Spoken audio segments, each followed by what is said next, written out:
A pleasure to meet y'all at last, and welcome back to some more Nerf Secrets Revealed Aftersought Part 2. And I don't know for sure if I'm actually going to want to do a Part 3 in the future, but will I want to do one at some point? I'm not so very sure, especially considering the fact that there will be a lot of content in the production. A lot of content. And I tell you what, I mean, this whole entire decade so far has been a load of different ideas. Ones that I never felt like would ever be possibly made. Ever. But now we're going to go ahead and talk a bit about the Modulus Ghost Op series. One of only a handful of blasters that they had released so far, the Shadow ICS-6. ICS simply refers to internal clip system because that's actually what this has. It has itself an internal clip system, or inline clip as many of us would call it, which is very similar in ways to blasters like the Dartag Quick 16, the Mega Magnus, or even the Ultra 5, which I've talked a little bit about before. But in any case, this blaster actually is pretty decent, if not better than a good handful of ones I've talked about already. And when discussing a lot of blasters out there released in recent years, it's been a bit of a rough edge.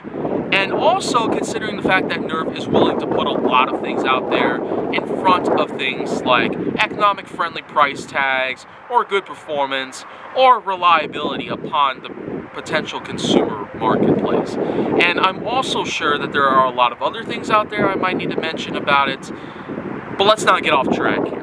The Shadow ICS-6, being one of only a good handful of Modulus Ghost Op blasters, was released in 2019, a year after the Modulus Ghost Ops Evader. And this was technically the only other Ghost Ops blaster that was released at the time, pretty much. We've since then gotten our hands on some other Ghost Ops related stuff, including a 2021 set that would be complete with some exclusive attachments to the Ghost Ops series.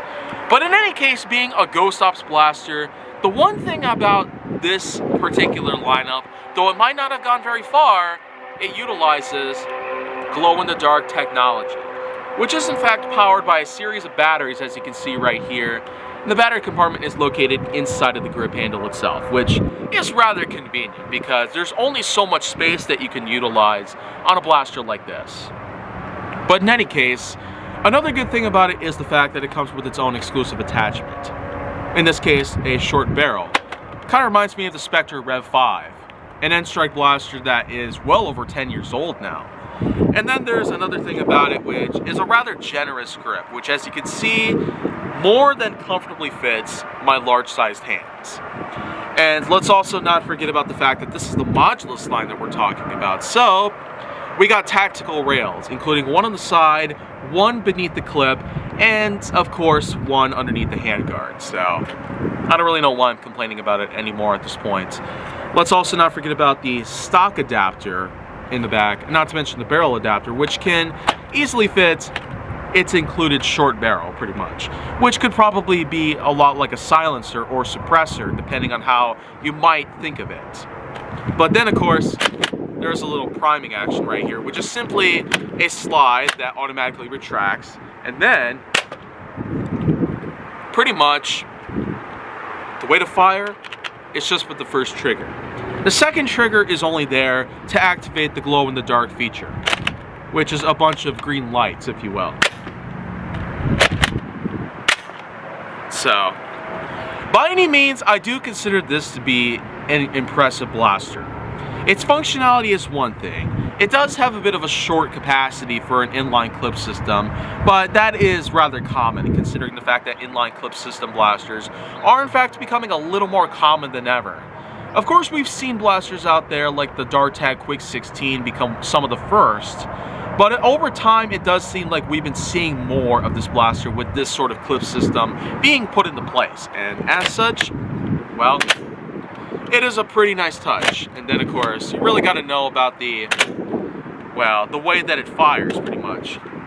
Pulling on top of the slide does in fact cause this piece to move backward, and then by firing it, It allows the plunger to depress, which launches the dart forward, but it also automatically resets this piece back to its original resting spot until another dart is chambered, pretty much.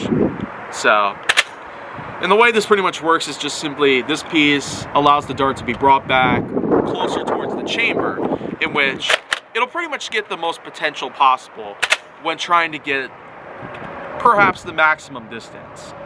I've even tested this out on Nerf Secret Reveal distance gauge back in 2021, and if you've seen the results there, then you probably know that this is somewhat average when regarding distance, especially for the highest potential shot that could ever be pulled off from a shadow, even at an angle like this. And I have definitely seen a lot of shocking results that I never felt like were successful or even possible, let alone the fact that they were able to take place.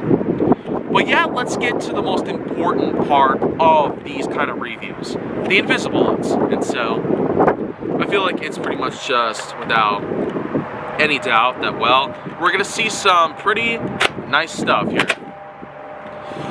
And so, let's get ready to fire away.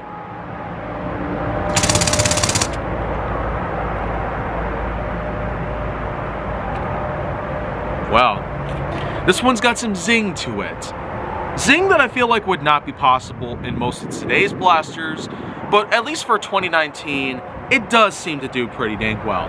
And with the fact that it does in fact come with only one sling adapter point right here, I feel like that hanging it up on the wall might be a bit of a challenge, but thankfully, of course, this just hangs on with ease, pretty much. And a lot of people out there actually want to try and buy this thing off of me, so I feel like that might be a possibility.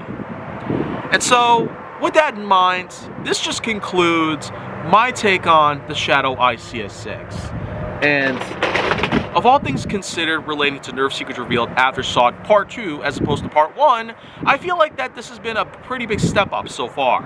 And I mean it when I say it's a step up. There's been lots of new things that have happened in recent years, and therefore a lot of possibilities that I felt like would not have been obtainable in other years or other periods in my time. And so, being the fact that I'm able to have lots of things these days that I never probably would have gotten back then, I'm able to make more of this content, a lot more of this content. And so with that in mind, if you want to see more go down to my channel, then make sure that you like, subscribe, comment, follow me on social media, and stay on the Hollywood side.